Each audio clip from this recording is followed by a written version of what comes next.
வணக்கம். இன்னைக்கு சேலம் சமையல்ல காடை ஃப்ரை எப்படி பண்றதுன்னு பார்க்கலாம்.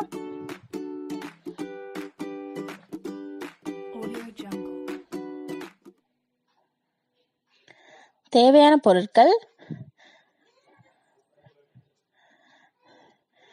சிக்கன் 65 மசாலா பொடி, இஞ்சி பூண்டு பேஸ்ட்டு,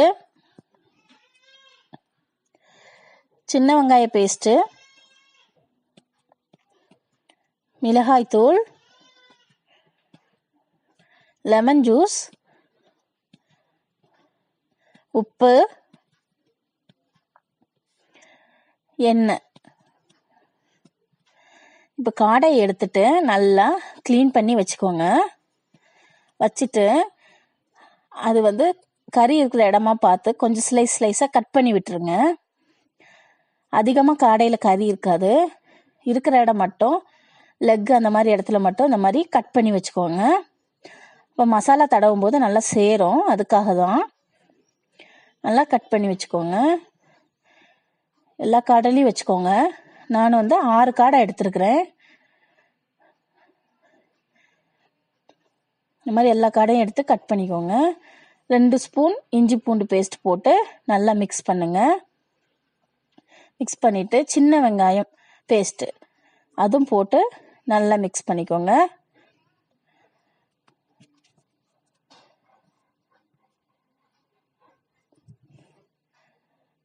அதையும் மிக்ஸ் பண்ணிட்டு நம்மளோட சிக்கன் 65 பவுடர் இருக்கு இல்லையா, அந்த பவுடரு 4 ஸ்பூன் போட்டுக்கோங்க. நான் 6 காடைக்கு தகுந்த மாதிரி போட்டிருக்கிறேன். அப்புறம் ரெட் சில்லி பவுடர் போட்டுக்கோங்க. இது காஷ்மீரி சில்லி பவுடர் யூஸ் பண்ணால் நல்லா கலர் கொடுக்கும், அதனால அதை எடுத்துக்கோங்க. லெமன் ஜூஸ் 2 ஸ்பூன் ஊற்றிக்கோங்க. நல்லா ஊற்றிட்டு உப்பு தேவையான அளவு போடுங்க. போட்டு நல்லா மிக்ஸ் பண்ணிக்கோங்க. காடையை எடுத்துட்டு நல்லா சென்டரில் நல்லா மசாலா தடவுங்க. அப்புறம் நம்ம கட் பண்ணி வச்ச எல்லா இடத்துலையும் நல்லா மசாலா தடவணும். தடவுனா தான் நல்லா மசாலா பிடிக்கும். நம்ம ஃப்ரை பண்ணி எடுக்கும்போது நல்லா டேஸ்டியாகவும் இருக்கும் சாப்பிட்றதுக்கு. எல்லா இடமும் தடவி வச்சுக்கோங்க. இந்த மாதிரி எல்லா காடையிலையும் தடவி வச்சுக்கோங்க. இந்த காடை சாப்பிட்றது ரொம்ப நல்லது. குழந்தைங்க கூட சாப்பிட்லாம், ரொம்ப சாஃப்டாக இருக்கும். நெஞ்சு சளிக்கு ரொம்ப நல்லது. இருமல் அந்த மாதிரி எல்லாத்துக்குமே நல்லது. ஒரு 30 நிமிஷம் ஊற வச்சுருங்க. நல்லா ஊறட்டும் 30 நிமிஷம். அப்புறம் கடாய் வைங்க. எண்ணெய் ஊற்றிக்கோங்க. ஒரு 1/2 லிட்டர் பக்கமாக ஊற்றுங்க. இப்போ எண்ணெய் காஞ்சிட்டோம். எண்ணெய் நல்லா காஞ்சதுக்கப்புறம் கேஸ் சிம்மில் வச்சுட்டு காடை எடுத்து மெதுவாக போடுங்க. 1லேருந்து 2 காடை வரைக்கும் போடலாம்.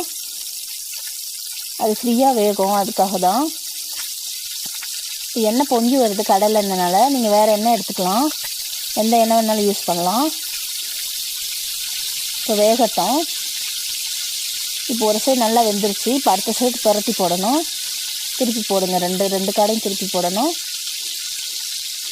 நல்லா கலர் வந்துருக்கு பாருங்கள். நல்லா ஃப்ரை ஆனவுடனே எல்லா பக்கமும் திருப்பி போடுங்க.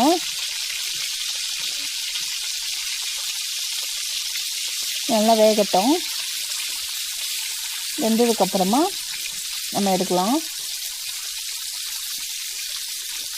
இப்போ ஓரளவுக்கு நல்லா வெந்துருச்சு.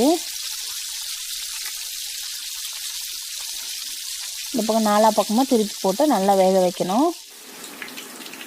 நல்லா வெந்ததுக்கப்புறம் எடுத்து ஒரு பாத்திரத்தில் வச்சுக்கணும். சுட சுட சேவ் பண்ணணும். சூடாக சாப்பிட்டா நல்லா டேஸ்ட்டாக இருக்கும். இந்த காடை வறுவல் உங்களுக்கு பிடிச்சிருந்துச்சுன்னா எங்கள் சேனலுக்கு லைக் பண்ணுங்கள்.